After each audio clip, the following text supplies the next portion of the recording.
Welcome to our first tutorial on writing a simple program. First, I'm going to drag a couple of controls onto my form. Let's rename our controls and change some of the other properties as well. Let's call this label LBL1. Auto size, let's make it false. And let's change the font to a bold. We'll change the size to 12. Let's center the text as well.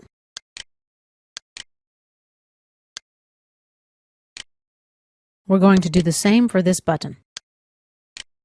First, let's modify the name, BTN Click.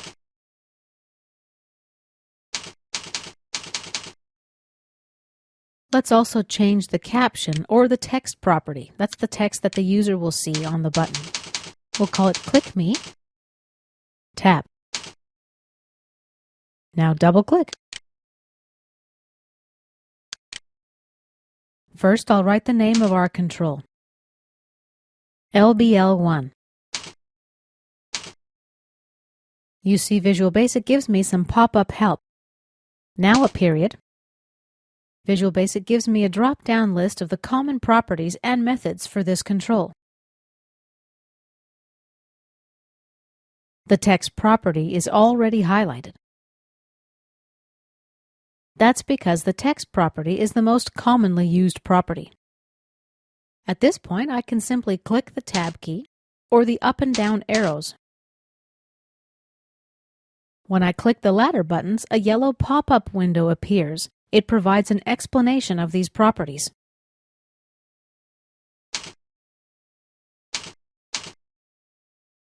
If I simply start typing, Visual Basic will filter its list of offerings.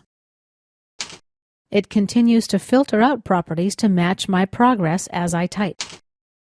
Press Tab to select the property you want. Let's enter an equal sign, space. We'll open and close our quotations. Now inside the quotation marks, let's enter some text. Hello world. The text appears inside quotation marks because that's how Visual Basic distinguishes string literals or strings. Basically, that's it. We're finished our simple program. Let's review what we've done. We placed our string, Hello World, into the text property of label LBL1. Now let's run our program. We're going to click this play button here. When I click Click Me, the text Hello World appears. Let's close our application. One more thing to mention. I should delete the text label 1. Tab. Now at the start of my program, the label will be empty. Let's add some code for a different event. We'll select mouse down. Now let's highlight and copy and paste our code right about here.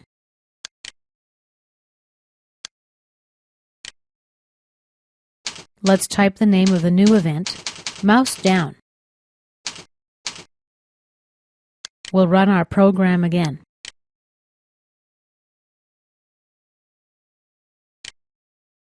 Now when I mouse down over the button, I see the text mouse down.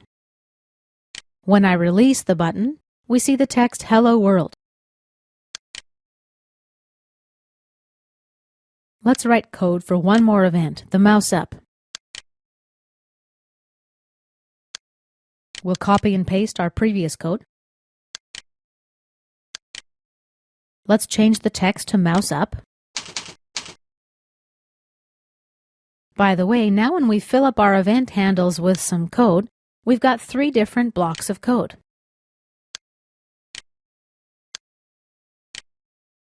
As you know, you can collapse and expand them for ease of viewing. And if we mouse over any collapsed portion, we can preview the contents of the block in a pop-up. Let's run our program again. Now when I press down my left mouse button, I see the mouse down message. When I complete the click by releasing the mouse button, I see mouse up. So you may be asking, what happened to Hello World? This is an example of a logical mistake. Now it won't crash my program, but the result is still unexpected. I did this on purpose to demonstrate how important it is that you be sensitive to the various ways that you mix and match your click events. Let's say I want to test how the combination of my events works. I can simply highlight the block and comment it out. Now the code is green. Visual Basic ignores it. Let's run our application again.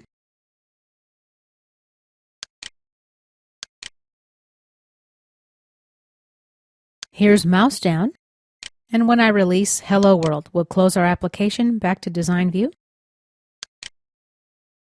One quick comment on comments. It's a good idea to comment your code very clearly. You comment using a single quotation mark. This is my first code. Comments help you remember what you've done when you return to the script later on.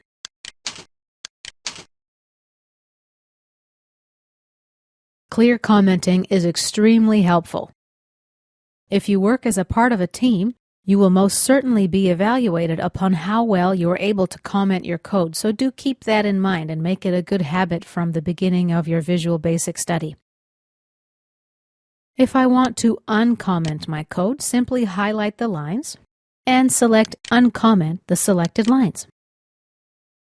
This concludes our tutorial about how to write a simple program.